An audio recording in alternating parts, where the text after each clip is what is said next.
All right, having talked about classical apologetics, albeit briefly, I want to talk about the next popular school of the defense of the Christian faith, which is evidentialism. Evidentialists, not surprisingly, point to evidences that they say prove, or at least go a long way to proving, the existence of the Christian God.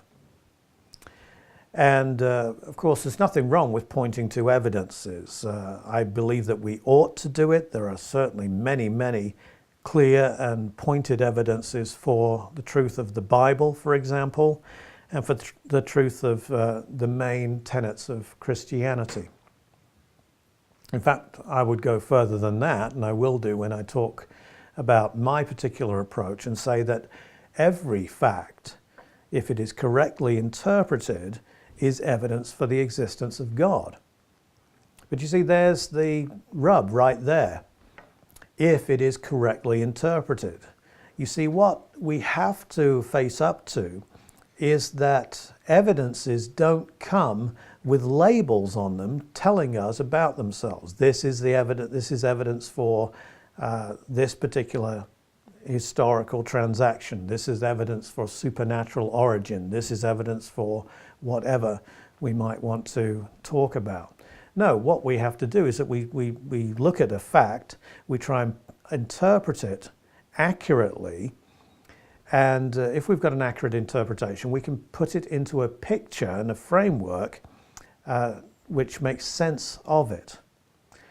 The problem is, of course, is that different people who are influenced by different assumptions will look at an evidence or a piece of evidence in a different way, and therefore put it into a different kind of a framework.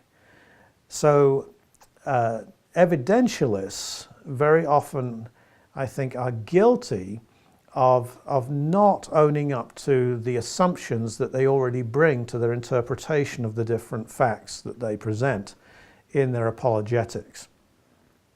For example, they will talk about evidence for the reliability of Scripture, and they will maybe talk about archaeological evidence. Well, archaeological evidence is interpreted different ways by different kinds of archaeologists, depending on whether they are Bible-believing archaeologists or atheistic archaeologists, or they carry anti-supernaturalistic liberal assumptions about God or about the Bible, and they look at the Bible as just a religious text of the ancient world, the same as many other texts of the ancient world. These kinds of assumptions, you see, are going to impact the way that they look upon evidence. An example of this would be the fact that the Bible clearly identifies the exodus of Israel from Egypt in the middle of the 15th century BC, around 1445 BC. But because many archaeologists just buy into the present way of looking at Egyptian chronology, despite the problems that it has with other chronologies in the ancient world, they cannot find a place to fit these events in to their Egyptian chronologies, and therefore they say, well, they never existed, never happened, because there's no evidence for them within that Egyptian chronology. So evidentialism points correctly to evidence, but unfortunately will kind of go here, there, and everywhere to point to an evidence and then say, well, we should just all believe it. And there's no reason why somebody with a different set of assumptions will believe the interpretation that a Christian is going to put on the evidence. And that's one of the big failures of evidentialism. Another problem would be this, and just I'll quickly state this, that if we point to the evidence of prophecy, we have different biblical scholars who interpret prophecy differently. So that kind of is difficult to to fasten down on.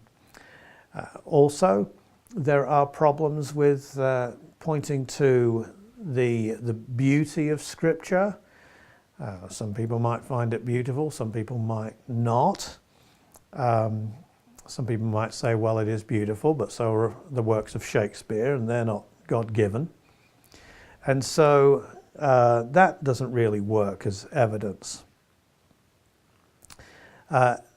Also, what evidentialists tend to do, especially nowadays, is that they tend to look at the best evidences, the best attested evidence, where believers and unbelievers come together and they all agree on particular interpretation of facts.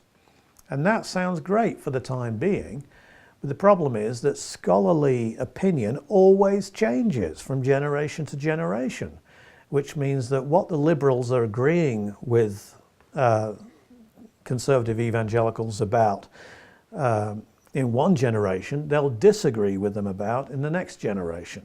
So that's really not much of an apologetic platform. No, what we have to do is that we have to say that these evidences, they point to the truth of the world picture that we've already presented, which accords with Scripture. And therefore they are corroborative, you see, of the truth. Therefore, although evidences are very important, it's naive to think that there's some kind of common ground that everybody is going to agree on as far as the interpretation of evidence is concerned.